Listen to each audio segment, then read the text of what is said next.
Padre Nuestro. Nuestro Salvador dio 2 veces el Padre Nuestro. La primera vez a la multitud en el Sermón del Monte y la segunda, algunos meses más tarde, a los discípulos solos. Estos habían estado alejados por corto tiempo de su Señor y, al volver, lo encontraron absorto en comunión con Dios. Como si no percibiese la presencia de ellos, Él continuó orando en voz alta. Su rostro irradiaba un resplandor celestial. Parecía estar en la misma presencia del invisible. Había un poder viviente en sus palabras, como si hablara con Dios. Los corazones de los atentos discípulos quedaron profundamente conmovidos. Habían notado cuán a menudo dedicaba él largas horas a la soledad en comunión con su Padre. Pasaba los días socorriendo a las multitudes que se aglomeraban en derredor suyo y revelando los arteros sofismas de los rabinos. Esta labor incesante lo dejaba a menudo tan exhausto que su madre y sus hermanos y aún sus discípulos temían que perdiera la vida. Pero cuando regresaba de las horas de oración con que clausuraba el día de labor, notaban la expresión de paz en su rostro, la sensación de refrigerio que parecía irradiar de su presencia. Salía mañana tras mañana, después de las horas pasadas con Dios, a llevar la luz de los cielos a los hombres. Al fin habían comprendido los discípulos que había una relación íntima entre sus horas de oración y el poder de sus palabras y hechos. Ahora, mientras escuchaban sus súplicas, sus corazones se llenaron de reverencia y humildad. Cuando Jesús cesó de orar, exclamaron con una profunda convicción de su inmensa necesidad personal: Señor, enséñanos a orar. Jesús no les dio una forma nueva de oración. Repitió la que les había enseñado antes, como queriendo decir: necesitáis comprender lo que ya os di. Tiene una profundidad de significado que no habéis apreciado aún. El Salvador no nos limita, sin embargo, al uso de estas palabras exactas. Como ligado a la humanidad, presenta su propio ideal de la oración en palabras tan sencillas que aún un niñito puede adoptarlas, pero, al mismo tiempo, tan amplias que ni las mentes más privilegiadas podrán comprender alguna vez su significado completo.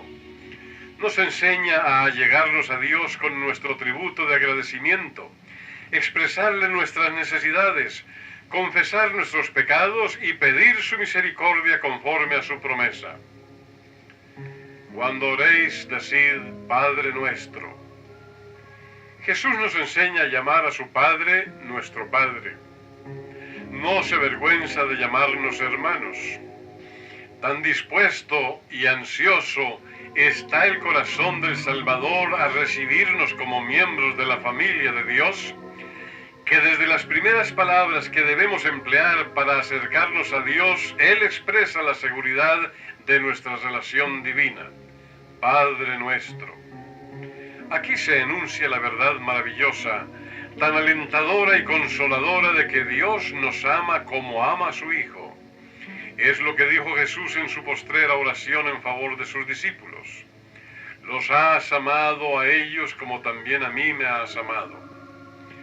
El Hijo de Dios circundó de amor este mundo que Satanás reclamaba como suyo y gobernaba con tiranía cruel, y lo ligó de nuevo al trono de Jehová mediante una proeza inmensa.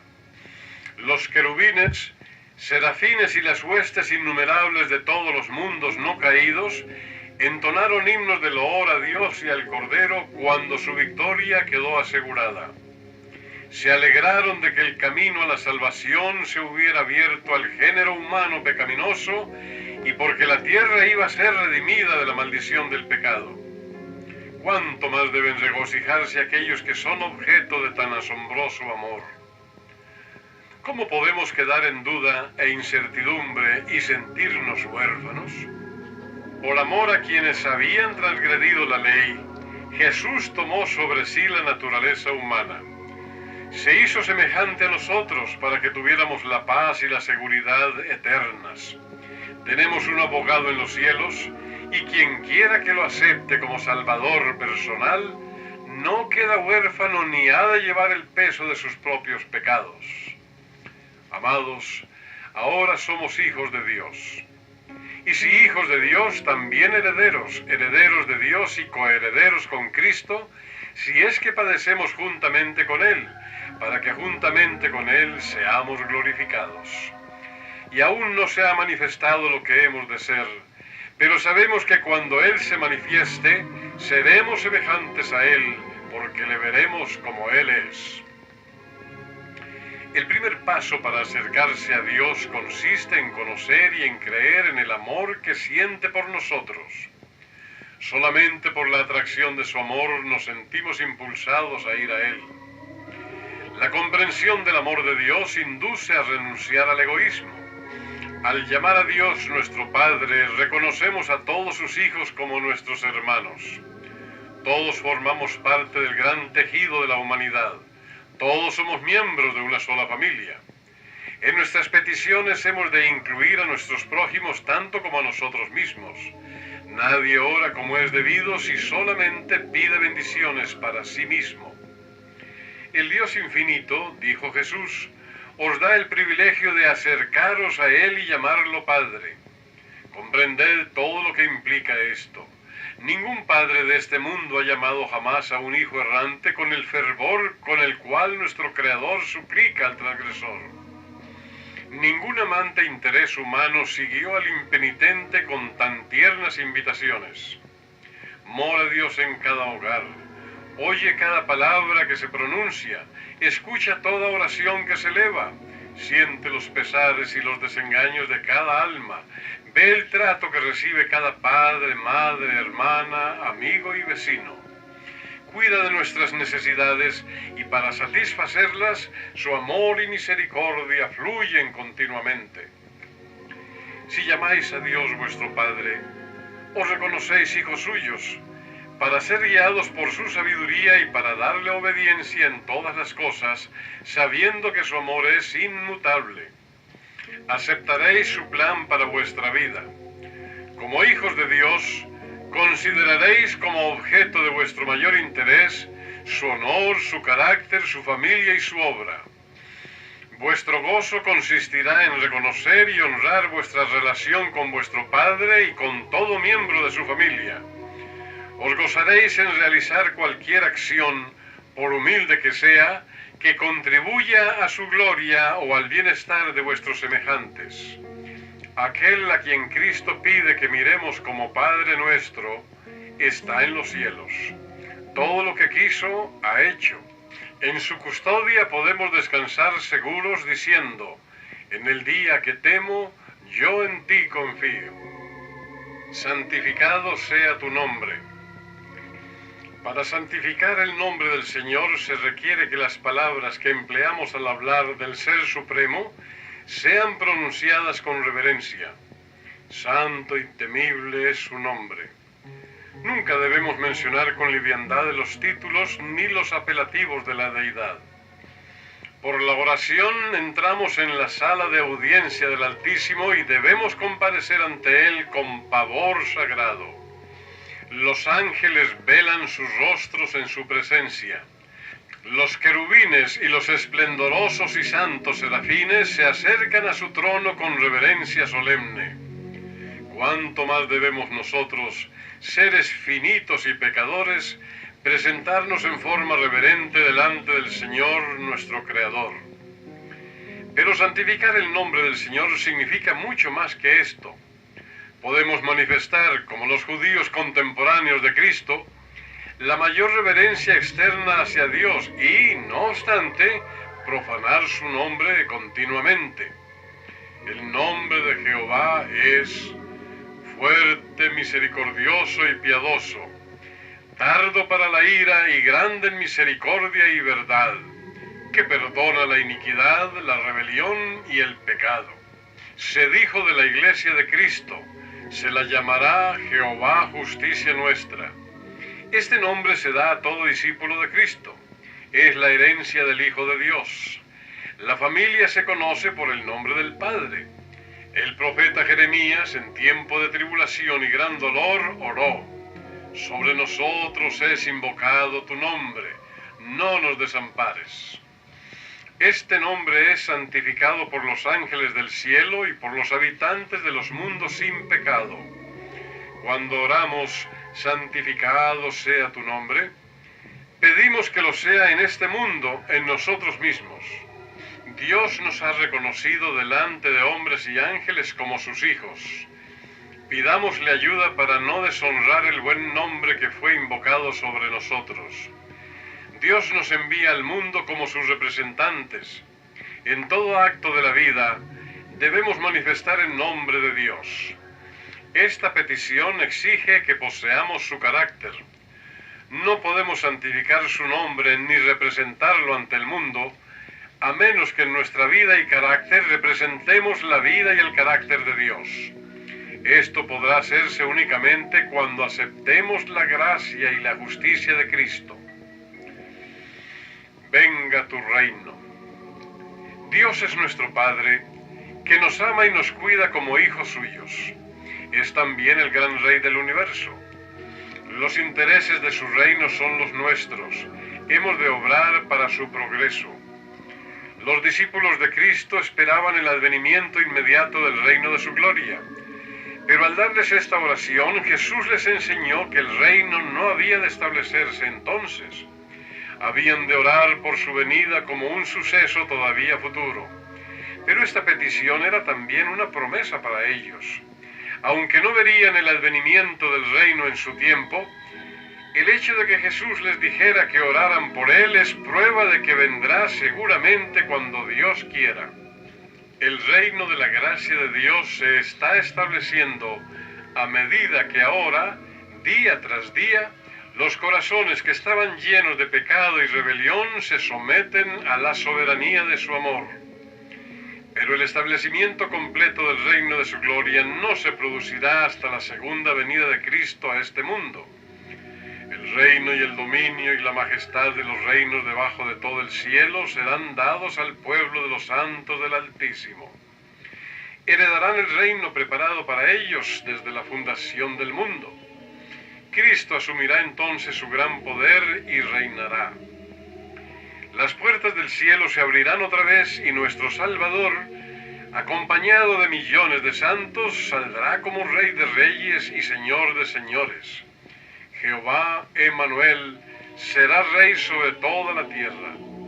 En aquel día Jehová será uno, y uno su nombre. El tabernáculo de Dios estará con los hombres, y Dios morará con ellos. Y ellos serán su pueblo, y Dios mismo estará con ellos como su Dios. Jesús dijo, sin embargo, que antes de aquella venida será predicado el evangelio del reino en todo el mundo para testimonio a todas las naciones.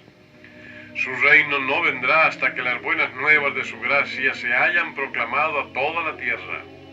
He aquí que, al entregarnos a Dios y ganar a otras almas para Él, apresuramos la venida de su reino. Únicamente aquellos que se dedican a servirle diciendo, heme aquí, envíame a mí, para abrir los ojos de los ciegos, para apartar a los hombres de las tinieblas a la luz y de la potestad de Satanás a Dios, para que reciban por la fe perdón de pecados y herencia entre los santificados. Solamente estos oran con sinceridad, venga tu reino. Hágase tu voluntad como en el cielo, así también en la tierra. La voluntad de Dios se expresa en los preceptos de su sagrada ley, y los principios de esta ley son los principios del cielo. Los ángeles que allí residen no alcanzan conocimiento más alto que el saber la voluntad de Dios, y el hacer esa voluntad es el servicio más alto en que puedan ocupar sus facultades. En el cielo no se sirve con espíritu legalista. Cuando Satanás se rebeló contra la ley de Jehová, la noción de que había una ley sorprendió a los ángeles casi como algo en que no habían soñado antes. En su ministerio, los ángeles no son como siervos, sino como hijos. Hay perfecta unidad entre ellos y su Creador. La obediencia no es trabajo penoso para ellos. El amor a Dios hace de su servicio un gozo. Así sucede también con toda alma en la cual mora Cristo, la esperanza de gloria.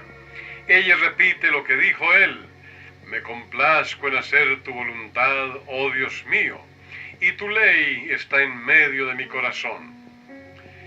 Al orar, sea hecha tu voluntad como en el cielo, así también en la tierra, se pide que el reino del mal en este mundo termine, que el pecado sea destruido para siempre y que se establezca el reino de la justicia. Entonces, así como en el cielo, se cumplirá en la tierra todo su bondadoso beneplácito. El pan nuestro de cada día, dánoslo hoy. La primera mitad de la oración que Jesús nos enseñó tiene que ver con el nombre, el reino y la voluntad de Dios. Que sea honrado su nombre, establecido su reino y hecha su voluntad.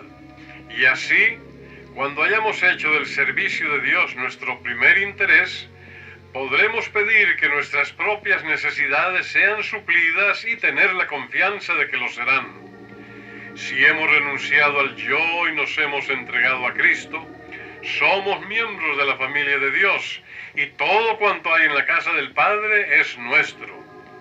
Se nos ofrecen todos los tesoros de Dios, tanto en el mundo actual como en el venidero. El ministerio de los ángeles, el don del Espíritu, las labores de los siervos, todas estas cosas son para nosotros. El mundo, con cuanto contiene, es nuestro en la medida en que pueda beneficiarnos. Aún la enemistad de los malos resultará una bendición, porque nos disciplinará para entrar en los cielos. Si somos de Cristo, todo es nuestro. Por ahora somos como hijos que aún no disfrutan de su herencia.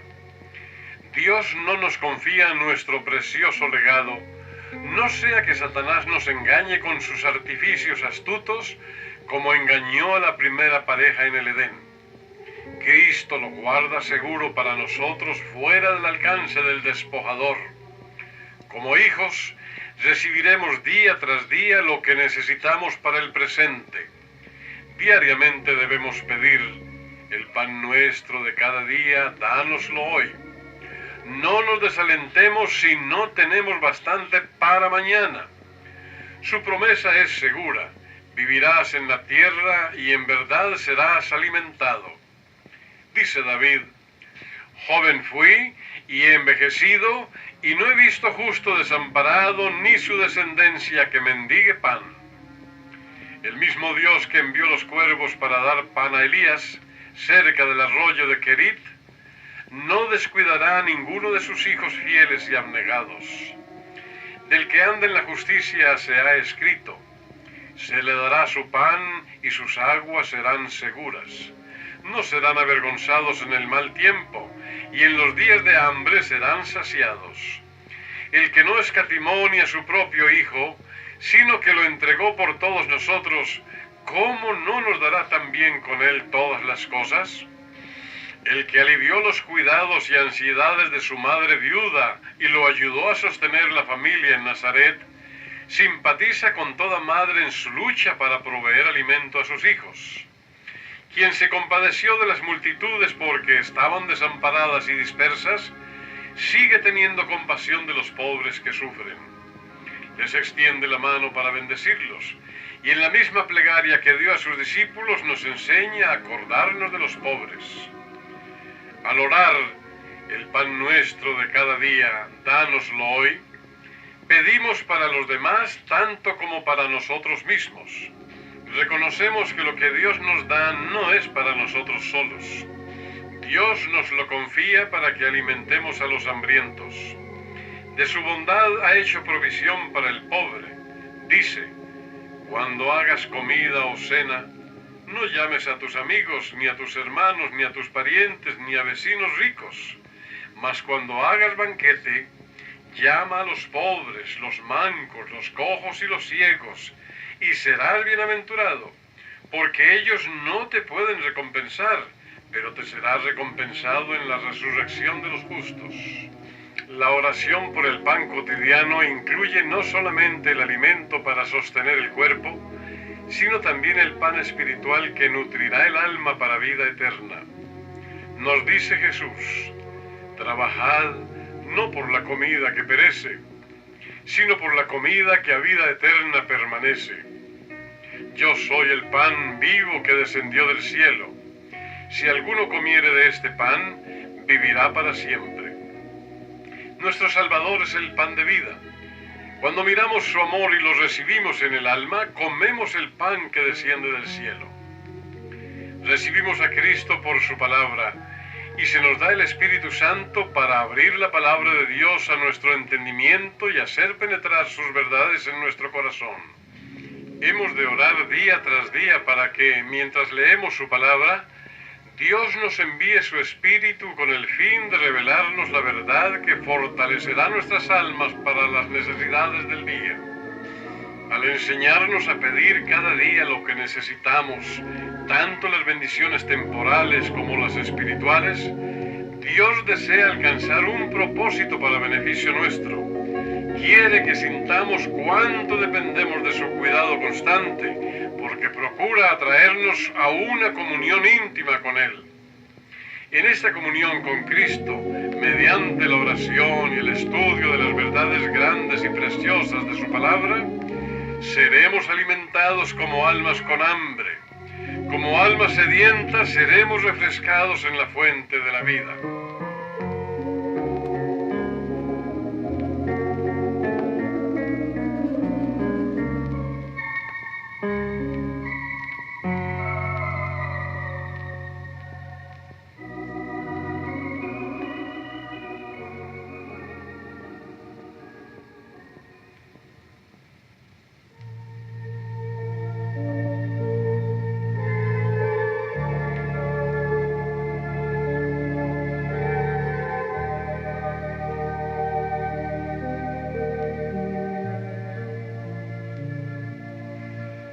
Perdónanos nuestras deudas, como también nosotros perdonamos a nuestros deudores.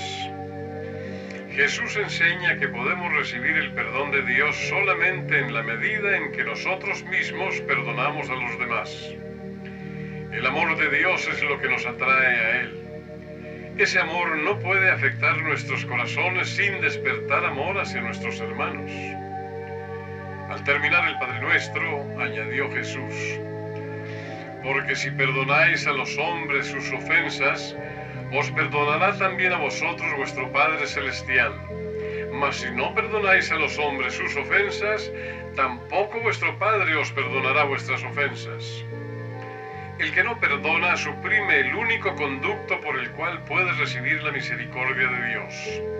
No debemos pensar que, a menos que confiesen su culpa los que nos han hecho daño, tenemos razón para no perdonarlos.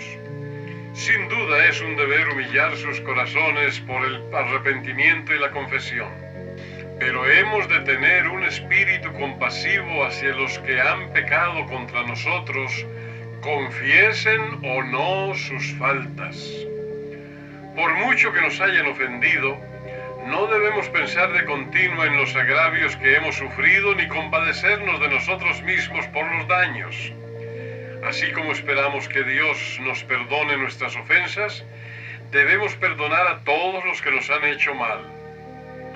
Pero el perdón tiene un significado más abarcante del que muchos suponen. Cuando Dios promete que será amplio en perdonar, añade, como si el alcance de esa promesa fuera más de lo que pudiéramos entender. Porque mis pensamientos no son vuestros pensamientos, ni vuestros caminos mis caminos, dijo Jehová. Como son más altos los cielos que la tierra, así son mis caminos más altos que vuestros caminos, y mis pensamientos más que vuestros pensamientos. El perdón de Dios no es solamente un acto judicial por el cual libra de la condenación. No es solo el perdón por el pecado, es también una redención del pecado. Es la efusión del amor redentor que transforma el corazón. David tenía el verdadero concepto del perdón cuando oró: crea en mí, oh Dios, un corazón limpio y renueva un espíritu recto dentro de mí. También dijo: Cuanto está lejos el oriente del occidente, hizo alejar de nosotros nuestras rebeliones. Dios se dio a sí mismo en Cristo por nuestros pecados. Sufrió la muerte cruel de la cruz. Llevó por nosotros el peso del pecado, el justo por los injustos, para revelarnos su amor y atraernos hacia Él. Antes, dice, sed benignos unos con otros, misericordiosos, perdonándoos unos a otros, como Dios también os perdonó a vosotros en Cristo. Dejad que more en vosotros Cristo, la vida divina, y que por medio de vosotros revele el amor nacido en el cielo, el cual inspirará esperanza a los desesperados y traerá la paz de los cielos al corazón afligido por el pecado. Cuando vamos a Dios, la primera condición que se nos impone es que, al recibir de Él misericordia, nos prestemos a revelar su gracia a otros. Un requisito esencial para recibir e impartir el amor perdonador de Dios es conocer ese amor que nos profesa y creer en Él. Satanás obra mediante todo engaño a su alcance para que no discernamos ese amor. Nos inducirá a pensar que nuestras faltas y transgresiones han sido tan graves que el Señor no oirá nuestras oraciones y que no nos bendecirá ni nos salvará. No podemos ver en nosotros mismos sino flaqueza, ni cosa alguna que nos recomiende a Dios. Satanás nos dice que todo esfuerzo es inútil y que no podemos remediar nuestros defectos de carácter. Cuando tratemos de acercarnos a Dios, sugerirá el enemigo: de nada vale que ores. ¿Acaso no hiciste esa maldad? ¿Acaso no has pecado contra Dios y contra tu propia conciencia? Pero podemos decir al enemigo que la sangre de Jesucristo nos limpia de todo pecado. Cuando sentimos que hemos pecado y no podemos orar, ese es el momento de orar. Podemos estar avergonzados y profundamente humillados, pero debemos orar y creer. Palabra fiel y digna de ser recibida por todos. Que Cristo Jesús vino al mundo para salvar a los pecadores, de los cuales yo soy el primero. El perdón, la reconciliación con Dios no nos llegan como recompensa de nuestras obras, ni se otorgan por méritos de hombres pecaminosos, sino que son una dádiva que se nos concede a causa de la justicia inmaculada de Cristo. No debemos procurar reducir nuestra culpa hallándole excusas al pecado. Debemos aceptar el concepto que Dios tiene del pecado, algo muy grave en su estimación. Solamente el Calvario puede revelar la terrible enormidad del pecado. Nuestra culpabilidad nos aplastaría si tuviésemos que cargarla. Pero el que no cometió pecado tomó nuestro lugar, aunque no lo merecía, llevó nuestra iniquidad. Si confesamos nuestros pecados, Dios es fiel y justo para perdonar nuestros pecados y limpiarnos de toda maldad. Verdad gloriosa. Él es justo con su propia ley y es a la vez el justificador de todos los que creen en Jesús. ¿Qué Dios como tú, que perdona la maldad y olvida el pecado del remanente de su heredad? No retuvo para siempre su enojo, porque se deleita en misericordia. No nos dejes caer en tentación, mas líbranos del mal. La tentación es incitación al pecado, cosa que no procede de Dios, sino de Satanás y del mal que hay en nuestros propios corazones. Dios no puede ser tentado por el mal, ni Él tienta a nadie.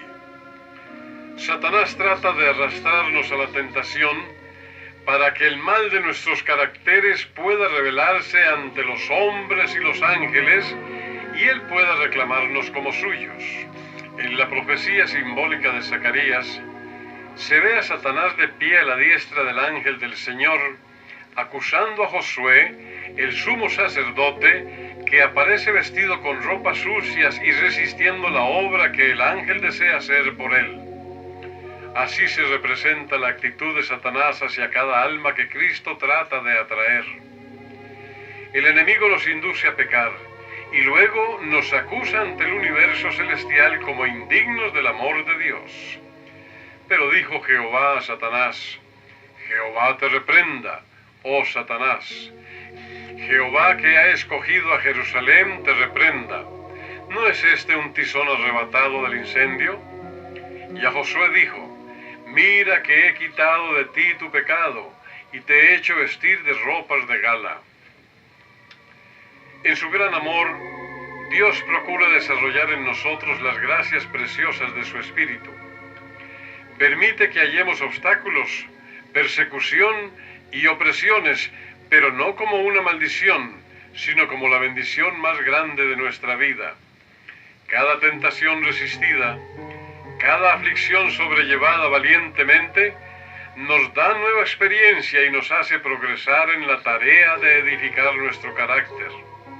El alma que resiste la tentación mediante el poder divino revela al mundo y al universo celestial la eficacia de la gracia de Cristo. Aunque la prueba no debe desalentarnos por amarga que sea, hemos de orar que Dios no permita que seamos puestos en situación de ser seducidos por los deseos de nuestros propios corazones malos. Al elevar la oración que nos enseñó Cristo, nos entregamos a la dirección de Dios y le pedimos que nos guíe por sendas seguras. No podemos orar así con sinceridad y decidir luego que andaremos en cualquier camino que elijamos. Aguardaremos que su mano nos guíe y escucharemos su voz que dice: este es el camino, andad por él. Es peligroso detenerse para contemplar las ventajas de ceder a las sugestiones de Satanás. El pecado significa deshonra y ruina para toda alma que se entrega a él. Pero es de naturaleza tal que ciega y engaña, y nos tentará con pretensiones lisonjeras. Si nos aventuramos en el terreno de Satanás, no hay seguridad de que seremos protegidos contra su poder. En cuanto sea posible, debemos cerrar todas las puertas por las cuales el tentador podría llegar hasta nosotros.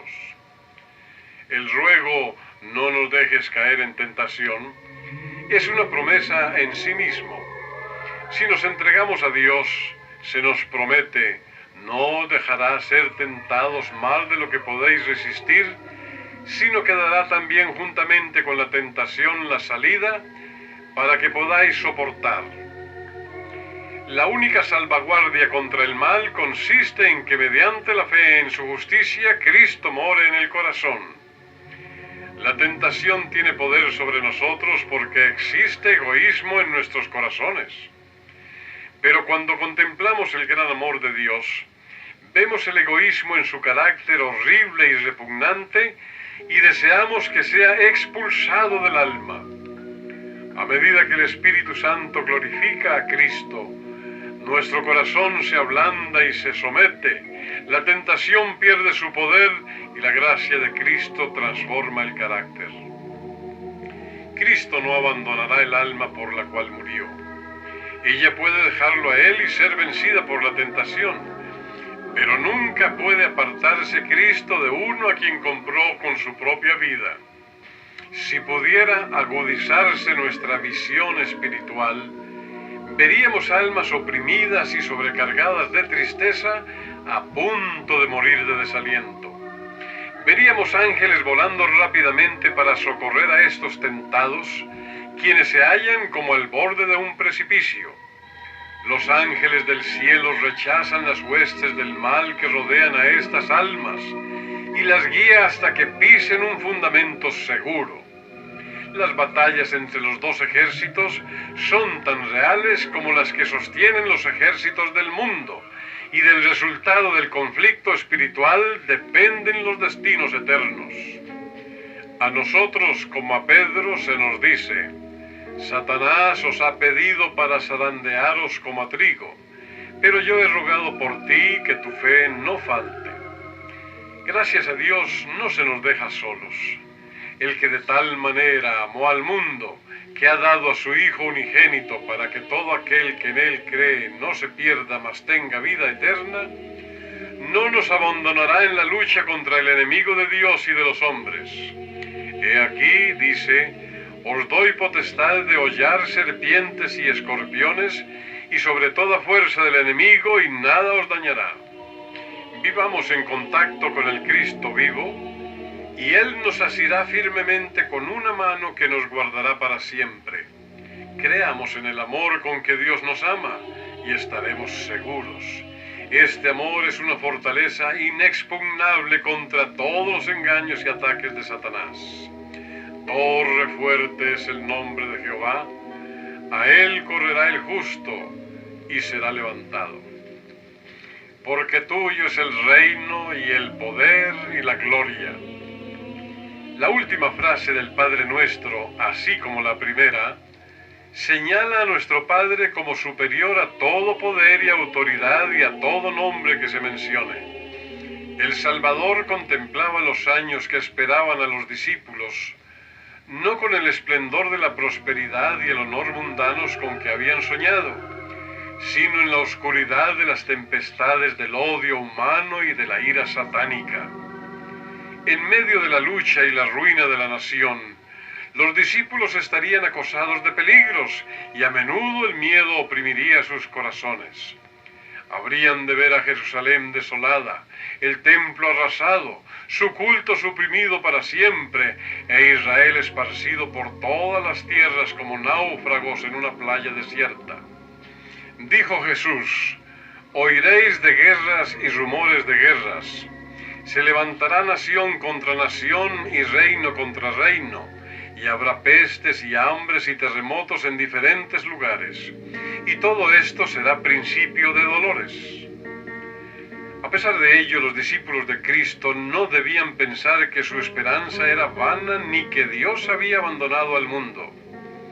El poder y la gloria pertenecen a aquel cuyos grandes propósitos se irán cumpliendo sin impedimento hasta su consumación.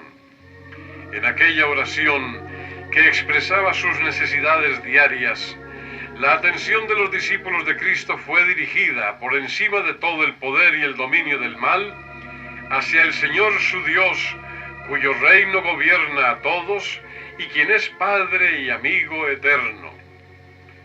La ruina de Jerusalén sería símbolo de la ruina final que abrumará al mundo. Las profecías que se cumplieron en parte en la destrucción de Jerusalén se aplican más directamente a los días finales. Estamos ahora en el umbral de acontecimientos grandes y solemnes. Nos espera una crisis como jamás ha presenciado el mundo. Tal como a los primeros discípulos, nos resulta dulce la segura promesa de que el reino de Dios se levanta sobre todo. El programa de los acontecimientos venideros está en manos de nuestro Hacedor. La majestad del cielo tiene a su cargo el destino de las naciones, así como también lo que atañe a la Iglesia. El instructor divino dice a todo instrumento en el desarrollo de sus planes, como dijo a Ciro: yo te ceñiré, aunque tú no me conociste. En la visión del profeta Ezequiel se veía como una mano debajo de las alas de los querubines. Era para enseñar a sus siervos que el poder divino es lo que les da éxito. Aquellos a quienes Dios emplea como mensajeros suyos no deben pensar que su obra depende de ellos. No se deja a los seres finitos la tarea de asumir esta carga de responsabilidad. El que no duerme, sino que obra incesantemente por el cumplimiento de sus propósitos, hará progresar su causa. Estorbará los planes de los impíos y confundirá los proyectos de quienes intenten perjudicar a su pueblo. El que es el Rey, Jehová de los ejércitos, está sentado entre los querubines y en medio de la guerra y el tumulto de las naciones guarda aún a sus hijos. El que gobierna en los cielos es nuestro Salvador. Mide cada aflicción, vigila el fuego del horno que debe probar a cada alma. Cuando las fortificaciones de los reyes caigan derribadas, cuando las flechas de la ira atraviesen los corazones de sus enemigos, su pueblo permanecerá seguro en sus manos.